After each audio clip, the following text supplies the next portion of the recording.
It's nice to be here, see many of you that I've gotten the privilege of working with over the years. And it's kind of fun, or funny. I've just finished doing an extension circuit, which was going all around. I think it's like they used to call them the classics. So it was a very different audience, and I just did one yesterday. And I had thought, oh, I can basically adapt the talk, but it's such a different audience that I find that in some ways impossible to do, but it's definitely on my mind because that talk and the titles were different, but the theme was basically the same, where they wanted me to come and talk about managing soil biology for productivity. And I think they were very interested in and influenced by the current conversation that's going on around us, the sort of soil health drumbeat. And just, I know some of you have been engaged with soil health partners in the room, probably gone after you for advice. Just want to see a show of hands. Who of you are involved with soil health partners or any of these groups in the state, in the room? So a couple of you. That sort of soil health conversation is something that I've been involved in my whole career, and some of you that I've gotten to work with, I know have gone through part of that with me. And what I see and really feel in that conversation is a little bit of a, I don't know, maybe I'm an envious person or a jealous person. I feel like organic is really, this is their kid, and I see them getting their toys, and so it's a success, and that's what I have to keep reminding myself. We have really a tremendous win here with soil health being mainstreamed. And I can't use my left and my right hand, so I'm going to have to figure out how to do this. So that's great, and I think people, especially those of you who've been incredibly generous with your time, and I think there's a lot of you in the room, working with university researchers and helping study soil, what I was sort of browbeaten and calling soil quality because soil health was too touchy-feely. But actually now I think the embrace of soil health opens up some interesting and possibly very helpful metaphors. But we have a really big win here with a big mainstreaming of this topic. And what I did with the other group was basically revisit an experience I had had where 20 years ago, and I went and talked to people. And it was kind of this blank stares and, yeah, you're crazy kid kind of a view. And kind of monitoring both what progress that we in academia have had in terms of bringing these opportunities for people to build soil health management into their systems, and kind of how the science has advanced in service. But I do have, and so coming here to talk to you is this, really the role that organic agriculture has played in the heavy lift of that. And I think that the organic farming system, and so then when I was reflecting on my request to come and talk to you, which the title I was given was Assessing and Accessing Progress in the Soil, which was very appropriate, and I'm going to have to figure out, I think I'm going to do this. And this was my list of the soil health landscape that's going on. I'm not so sure this big conversation, which I think is great in the sense of it's bringing awareness and cheerleading, but the soil, as you should know, probably all know, that organic certification was really originally based, and it is a soil-based standard, and care for the soil, and basically what I think are relatively light guidances in terms of that your rotation in your farming system should not be degrading your resources.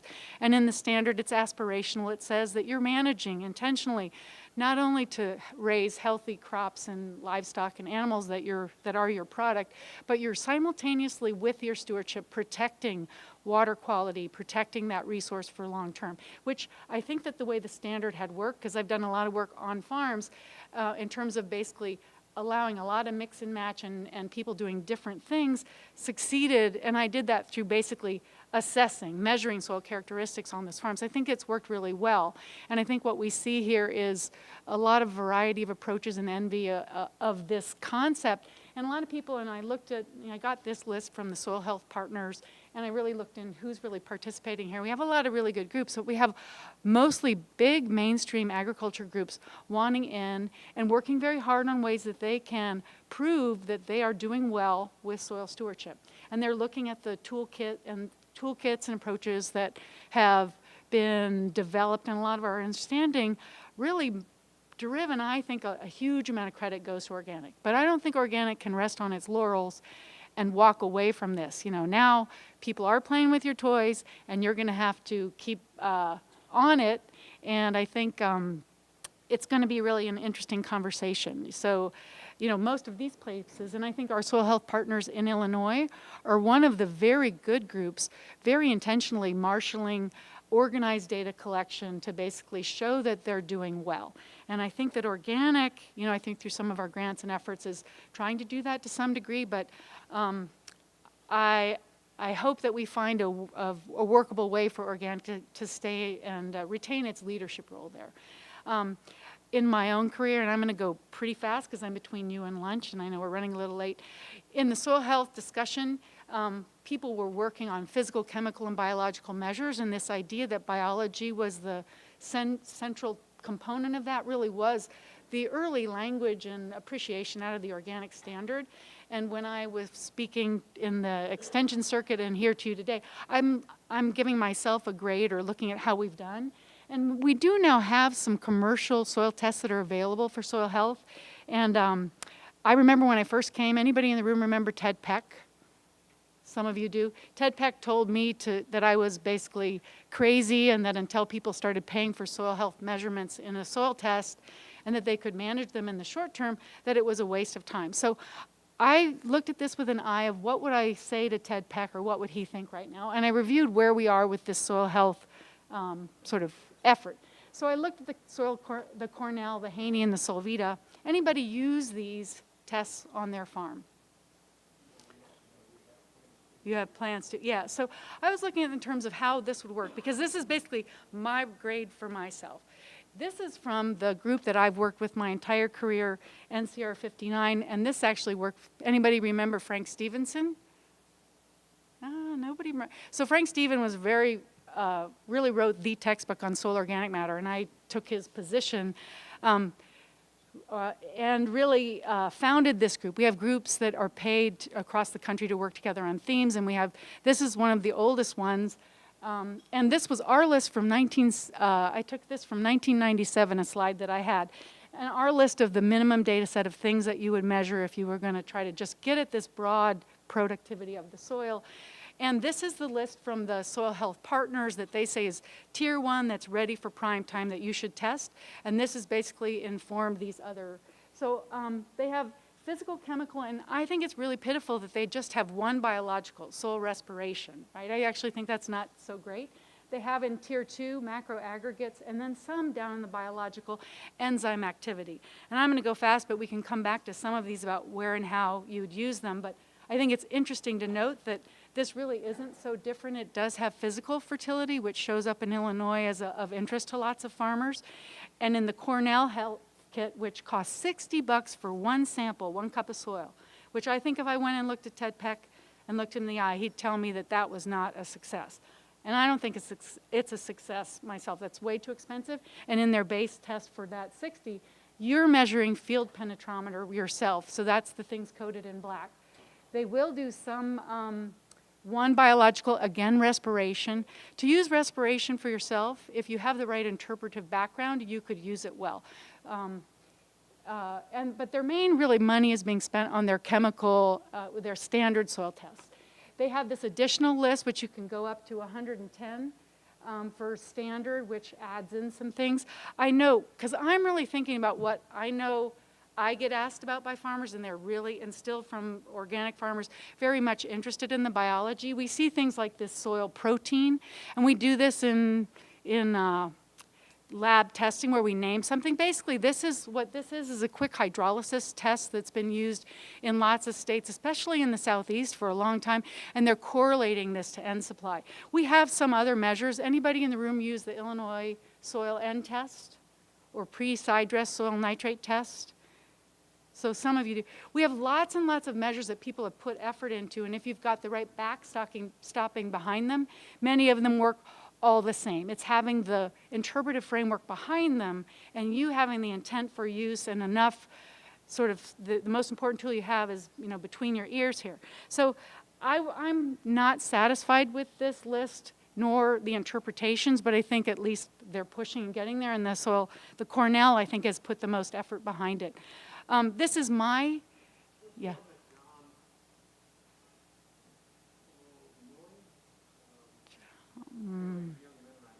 Mm.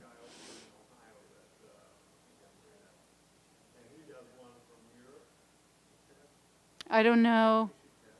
Oh, so, and we could talk about families of tests if you're, I mean, and this is really where I have tons of stuff, but I think if you have things that are interesting and useful to you, that's possibly superior use of everyone's time. So, there's sort of families of tests, and right now we are in a time where there's lots of interest in tissue testing, and tissue testing can be very effective, but it can also be a huge waste of money. And this depends on whether you have enough of a reference data set and you know enough about it to really understand it. So I've seen some people, for example, worked with some really excellent people who were doing fruit farming, but they had to develop their own library of tissue testing to understand when it was meaningful, when they had insufficiency. So in some cases where we have like people growing conventional corn and even variety to variety, there can be some shifts in that. So you've got to basically build up this arsenal or be working with someone who can help you interpret it, and it can work well. But it can also be very expensive and get nowhere. So likely this person has a family of this kind of test. The Haney test, which I didn't talk about, and there hasn't been much published about the Haney test, so I've done a lot of digging to try to understand. They're using respiration in combination with an extraction, but I like their thinking behind it because their extraction and lots of our soil fertility testing, they're partially reflecting the chemistry of the soil, and they're also partially reflecting an attitude about soil testing. The Haney test is trying to think like a root, and it's trying to use extractive agents that are mimicking basically the things that your roots are marshaling to acquire fertility, which is kind of a big theme for me, and this came right out of the other extension circuit. I was asked to talk about biology, and they wanted microbial ecology, and I instead think, and I would say, the biology you guys can really work and think about managing is your macrofauna. Go after your plants. Your plants are your friend, and they're going to do a lot for you, and they'll also be influencing the below-ground microbial ecology and the food webs too, but that for you is, that's your shovel. Use your, I mean, it's your plow, it's really your heavy lifting. And this tier 3, and so this kind came out of, I actually had like 5 pages of small print of these tier 3 that academics have been working on. And because of the work done with lots of excellent farmers and really trying to understand the dream of soil ecology and how we can get the win in productivity and the win in environment, we have a lot of biological measures, and I would break them down into sort of 2 handholds that I know farmers, probably many of you, are looking for. They're really trying to understand nitrogen supply, especially those of you growing grain, because that's the place where you fall down short most often, or if you're thinking about feed quality, you're thinking about your end supply. And we have lots of tests, and lots of them can work well if you set up basically a systematic approach to using them, right? And I wouldn't say, I think all of these, I have my favorites and I can get geeked out about it, but you've got lots of them available to you. The microbiome, I think we've got some interesting metaphors, and we've made a lot of progress, and I could talk to you about sort of the weight of evidence, and I can get into that if we have time, but I think we are kind of short of time, so I might pause for a second and say, with the things I've talked about already, is there something that somebody is really more interested in that, I could talk about test interpretation or talk about kind of, I think we do have a pretty good understanding that's come from our model of natural systems and what works really well in some of these very high performing, I'd say elite organic systems. So anybody want to, squeaky wheel gets the grease. Okay. Mm-hmm. Yeah, I have my pet tests that my lab does, but I mean, I actually think a lot of them can be used in combination, and so I would say, and I was actually thinking as I was standing in the back of like, what's most helpful? The most helpful thing is for someone like me to talk to an individual about what their farming system is and what their issues are. So I would say, and this is across the board, a couple of years ago I did an online soil fertility class where we had a lot of farmers develop case studies. And those case studies, we worked with farmers not only in Illinois, but all around the country. And it was really interesting, and I would say the thing I came away from that is that almost any farmer, if they did, especially organic farmers with these complicated multi-year management strategies, did a nutrient budget for themselves, you would learn a whole lot about your system. You're going to both learn about where you're spending money, where you're wasting money, or where you're, and many farmers, if they're growing a very high value crop and can afford fertility, are over applying nitrogen and phosphorus.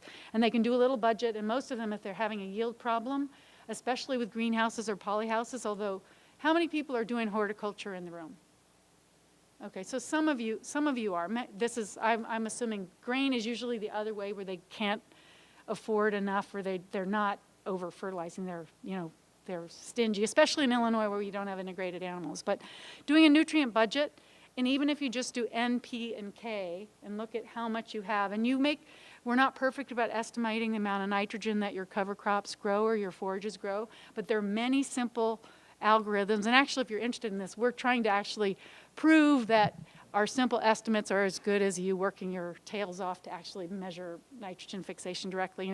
There are lookup tables, and you could get really darn close especially if you're doing a 5-year average for yourselves. You'll learn a lot.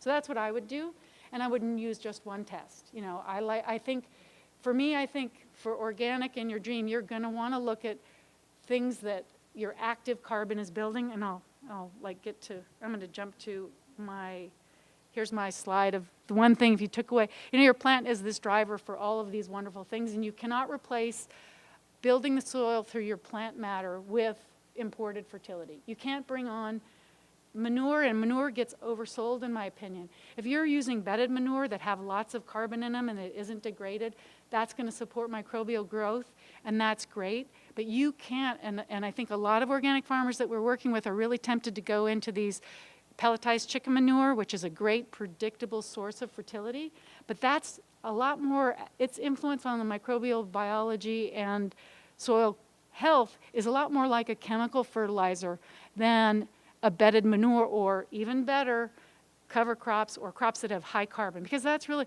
and this is kind of a leitmotif of my whole career, is all organic matter is not created equal. You guys in Illinois, some of you might be in southern Illinois and have low organic matter, and then you're burdened with someone like me saying, oh, you all have great organic matter. But we do tend to have pretty good organic matter levels in most of the state. But most of that is on average thousands of years old. And the thing that really works for you with physical structure and water holding, and those of you growing grain, if you're doing rain-fed agriculture, the most important thing for you is your roots' availability to get nutrients. And very often we've got plenty of nutrients there, but our roots are not getting out and exploring the soil. And basically your roots are a really smart biological system, and they are reacting. If you're over-fertilizing, they're going to cut back. They're not going to work for you. They're not going to explore a large part of the soil volume. They're not going to be leveraging nutrients for us. They're going to become lazy, right? So you can work with your soil biology, but then if you don't have water holding and your roots are there, they still will be in trouble. So you are going to want to do in your soil health assessment, even with your eyeballs. You're going to want to look at soil tilth, that old-fashioned word, or penetration resistance. Some of the things that were on the Cornell list are great, but some of those you don't need to spend a heck of a lot of money. You can just You have to be mindful and intentional, and you can build up a system for monitoring and optimizing your system, which was kind of the thing where I threw in these other slides, and I think the previous talk before this, I've met a lot of farmers who want to farm sustainably, and some of them use organic to great effect or use very specialized markets. And I'd say that's a generalization that I've learned from lots of the farmers we work with. If you're committed to farming sustainably, you're going to have to find a market system that supports you in using a good rotation. And most farmers know what to do. I've known, and from the very first farmers I worked with, you remember Gary Johnson, Jack?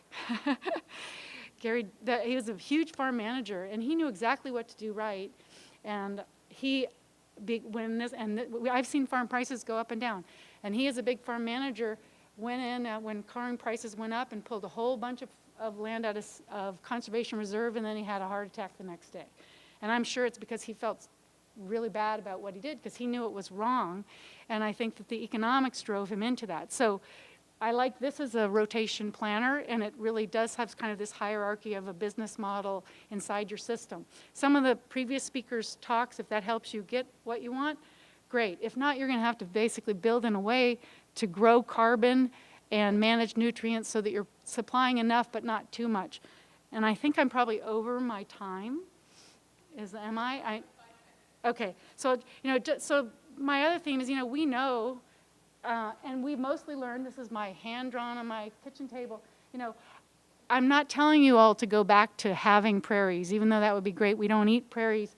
We know from soils that we take out of diverse farming systems that they change fundamentally when we subject them to lots of tillage and high fertility inputs. And we've used that to really understand soil health. So, and this is from my other talk with the conventional mindset folks, is it isn't just good for the environment, and we're not managing just for soil biology. We do have this very clear yield advantage, and it's very clear in rain-fed agriculture. So this is from one of my professors, who I call now one of the go-go guys. He's at the heart of the feed the world, we've got to triple yield kind of a guy. And they really are looking at yield advantage.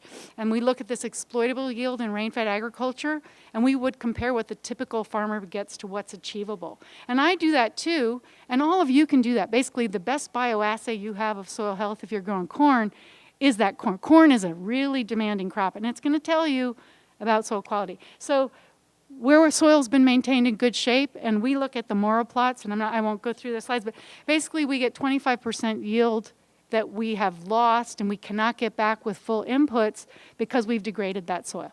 And so for me, that's my a weather vane, and I say, what's in that soil and how do we manage towards getting that back? And a lot of these soil test characteristics, especially the biological ones, that's what we use. We look at soils that are performing better, and we see how they differ. And those are really important guideposts for us. But in order for you to get to them, it's not a soil test. It's a marketing system.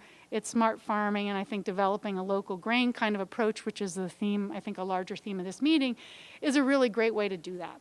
And I think I'll probably finish it. So this is, we can measure it in the organic matter, but spending a lot to measure it is, I don't need to tell you that. I can just tell you, develop a good rotation, grow crops, grow carbon in your system any way you can, and you're going to fit it to your economics. I think I've let you eat your lunch, unless someone has a question. Are there any questions for Michelle? Talk about tests. Yeah. Here, I got the mic for you. I just wanted to get your opinion on tiling. Seems like there's a lot of it, and you hear good and bad. Oh, what a diabolical question. Yeah. I think tiling on the big time scale, environmental scale, is really, really bad. And I think that if you were a farmer and you bought a new piece of ground around here and you wanted to increase your productivity and your soil health in the short term for farming, it's the best thing you could do. So you can be sort of selfish in the individual farm and environment in the short term. It pays itself back really fast. But we do have a really big problem with tile drainage and water quality and long-term degradation. Basically, that sort of cartoon I had about open and closed systems. When we open that system with tile drainage and pouring on fertility, we're driving the system to the bottom as fast as we can. We're stimulating mineralization. We're exporting nutrients. It's in the bigger scale in time and space, it's not a good thing to do. We have a vegetable farm, and we've tiled some of our ground, and I have a good friend, Greg McIsaac, who some of you know is a water quality person, and I couldn't look him in the eye for a couple of weeks. So, so I confess, I'm not shaming anyone. I have my own shame. Are there any other questions for Michelle?